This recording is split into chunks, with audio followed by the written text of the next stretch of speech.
Hi, I'm James, and this is Amy. We spent the last year living and working in Scotland and exploring its incredible landscapes. But now we're embarking on our biggest adventure yet. We've quit our jobs to travel for a year, or at least until the money runs out.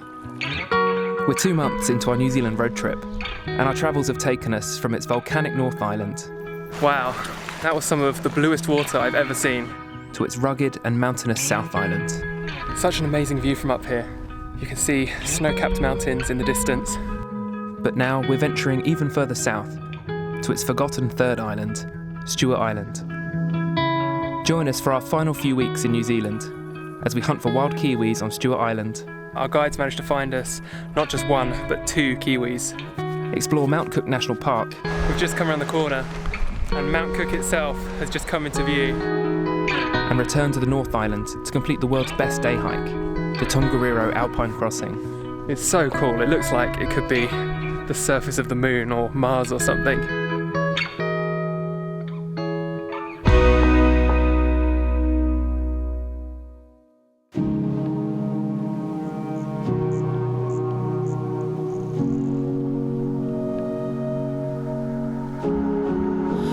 The sun is just starting to set behind me, and we've come down to the harbour as tonight we're doing a kiwi spotting tour where we're going to get taken out onto a boat to a spot where there's supposed to be a really good chance of seeing kiwis in the wild. The reason we have to do this at night is because kiwis are nocturnal, so yeah, fingers crossed we get to see kiwis.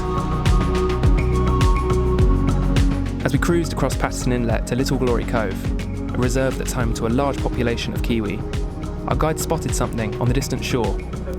It was one of the world's rarest penguins, a yellow-eyed penguin.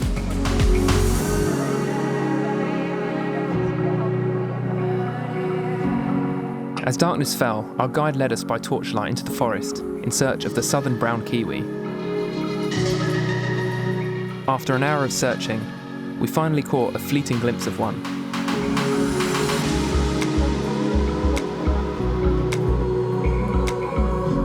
Then, as we were making our way back to the boat, another kiwi emerged from the bushes right in front of us.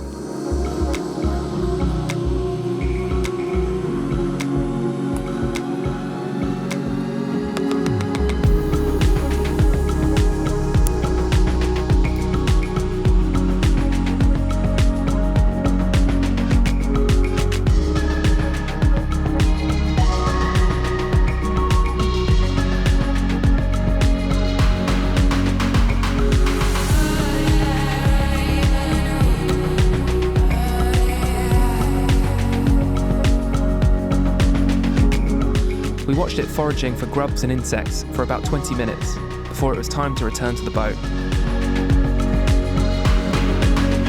But the kiwi wasn't the last rare bird we saw on Stewart Island.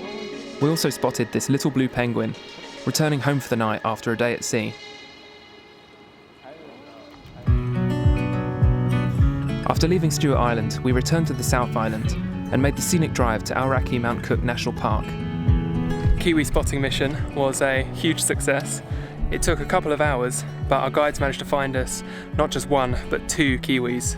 Sightings aren't guaranteed, even if you go out with a guide, so we were really lucky to see them. So after leaving Stewart Island, we made our way to Mount Cook, which is where we are now. Aoraki Mount Cook National Park is home to 19 of New Zealand's 20 peaks over 3,000 metres, including the country's tallest mountain, Aoraki Mount Cook. We got here just after 4 o'clock, but the weather's so nice this evening, we've decided to do a walk today. The walk we're doing is the Hooker Valley Track, which is probably the most popular walk in the Mount Cook area. It's relatively easy and it should be around a 3-hour return. We've just come around the corner and Mount Cook itself has just come into view. That is a good looking mountain.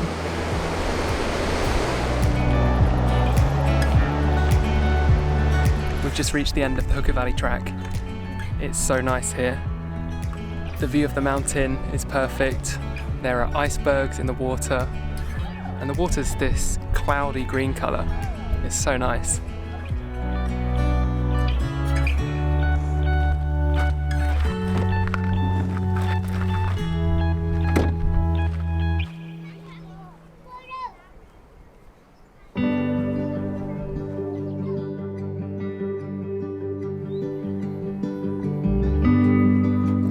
we've been staying in a really nice dock campsite called Whitehorse Hill, which is right at the start of the Hooker Valley track, and it's got flushing toilets, it's got a sheltered cooking area, and it's also got clean drinking water as well, which not a lot of the other dock campsites have. We were hoping to hike up to Muller Hut today, but the weather is just not cooperating. It was raining all morning, and it's supposed to rain more this afternoon, and there's a really dense layer of clouds, so there's going to be no visibility at all. It's an 8-hour hike, so I don't really want to go up there in the rain and have no views. So we're going to come back later in the week when there's better weather. That's one of the downsides of staying in a dock campsite. When the weather is a bit crappy, you're basically confined to your van. So we've decided that we're going to head into Tekapo today, which is still within the Mount Cook area, but it's much more of a town, so we're not just stuck in our van the whole time. On our way to Tekapo, we stopped at this lavender farm on the side of the highway. Just 30 minutes from Mount Cook, it's the largest lavender farm in the southern hemisphere, and is well worth a stop on the drive between Mount Cook and Tekapo.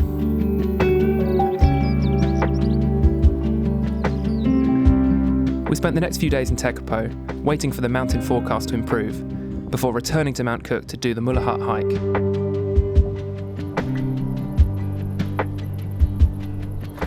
Okay, it's a few days later, and we're back to do Muller Hut. It's been cloudy for the last couple of days with zero visibility, but as you can see, it is a perfect day today. There's not a cloud in the sky, so we should get really good views from top. On the side of that peak behind me, we can hear and sometimes see avalanches happening, which is really cool. We're just at Sealy Tarns, which is about a third into the way up. The first section was really steep steps, so I didn't film any of that. But we're about to start our second section, which is more of a scramble.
We have made it to Muller Hut.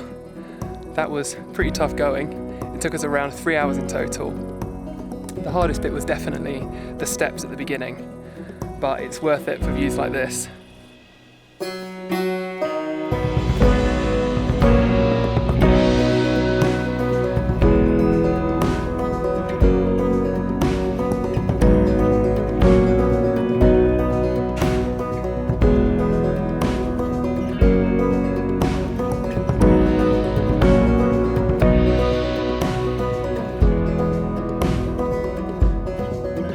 After finally completing the Muller Hut hike, we left Mount Cook and started making our way back to the North Island to do another hike that we'd been forced to reschedule due to the weather.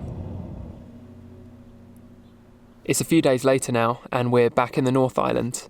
We're currently in Whakapapa, which is right in the heart of Tongariro, because tomorrow we're up early to go and do the Tongariro Alpine Crossing.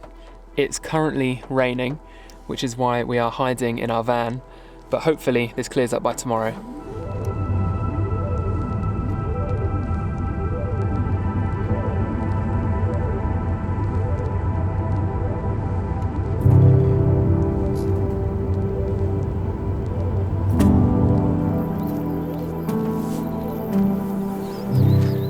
Good morning. Today is the day after reorganising the Tongariro Northern Circuit last year due to bad weather. Today we're finally doing the Tongariro Alpine Crossing, which is supposed to be the best day hike in New Zealand, and the weather is looking amazing. It was raining yesterday, so I thought we were going to have more bad luck today, but the sun has come out and we've got a perfect day for it.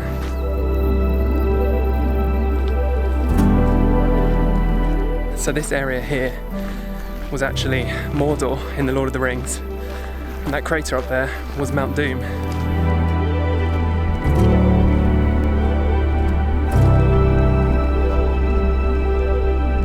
So this hike is around 20 kilometers in one direction, and the way that most people do it is they drop their car at the car park at the end and then get a shuttle to the beginning of the hike, and then you're just walking back to your car, which is what we're doing today.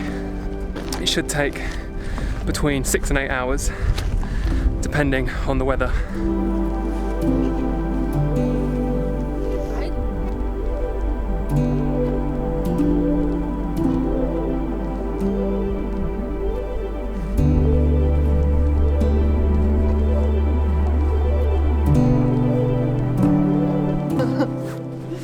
Keeping your ears warm.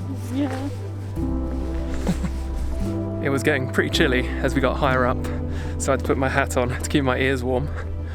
But we've now come into this massive crater. It's so cool. It looks like it could be the surface of the moon or Mars or something.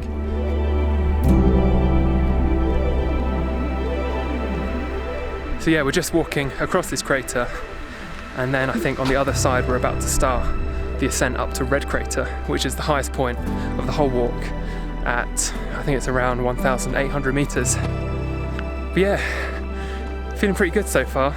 I can imagine this being a lot tougher in bad weather though. We've been pretty lucky.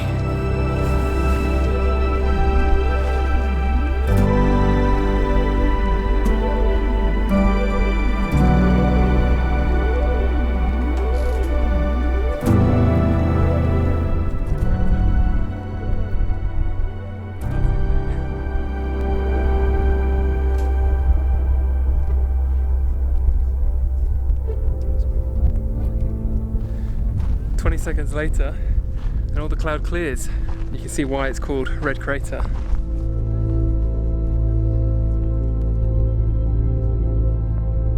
We're now heading down from Red Crater to the Emerald Lakes, and it's quite steep and slippy, but it's so cool. You can feel the heat coming out of the ground, so it's quite warm here even though the air is really cold.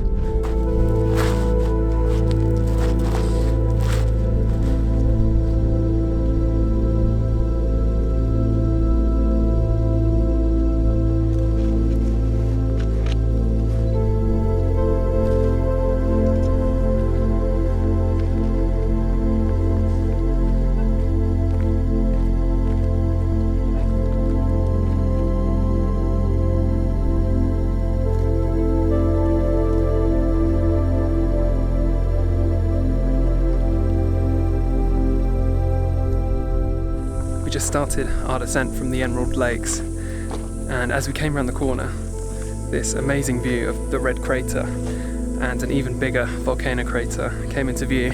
I think that must be Mount Tongariro. Okay, we've made it back to the van. In total that took us around 5.5 hours, and it was definitely worth doing. It was a really good walk, the views were amazing, and we were just really lucky with the weather.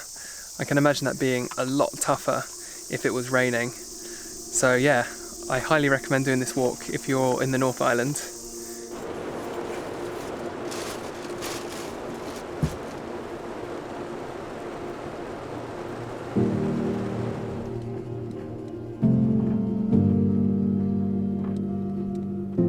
This is what the last few days have looked like. It's been raining pretty much non-stop since we left Tongariro, so we've basically been stuck in our car the whole time. We're currently in Raglan, which is a couple of hours south of Auckland, and we were supposed to head to the Bay of Islands after this, but there's been really extreme flooding in Auckland, so now it looks like we're just not going to get there, which means that our plan for the next few days is to hang around the Raglan area and stay out of the rain as much as we can before we have to return our van in Auckland. So a little bit of an anticlimactic end to our trip, but there's really not very much that we can do. The weather is just not on our side at the moment. with our plans cancelled, we spent our final few days in New Zealand holed up in the van, sheltering from the rain. It's 2 days before we've got to return Old Gold, so we're taking advantage of this short gap in the rain to give her a clean. We could maybe put these in the... these can be used. Yeah, we can donate those. So on one side, that's where we're keeping all of our pots and pans and cutlery and bowls and stuff. And that got a little bit messy because we'd stored some insect repellent in there and it somehow managed to leak and get everywhere. It's so slimy. Ugh, it was this. On the other side, that's where we keep all of our food, and we've got to sort through it and decide what we're going to bring with us and what we need to get rid of. And the tea bag explosion. And we had a tea bag explosion in there, so that's made it extra messy.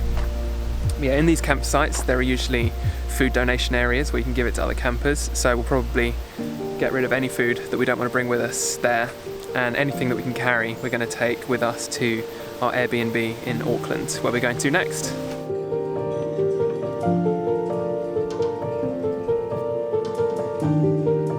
After returning our van in Auckland, we checked into an Airbnb and packed our bags for the next epic leg of our travels.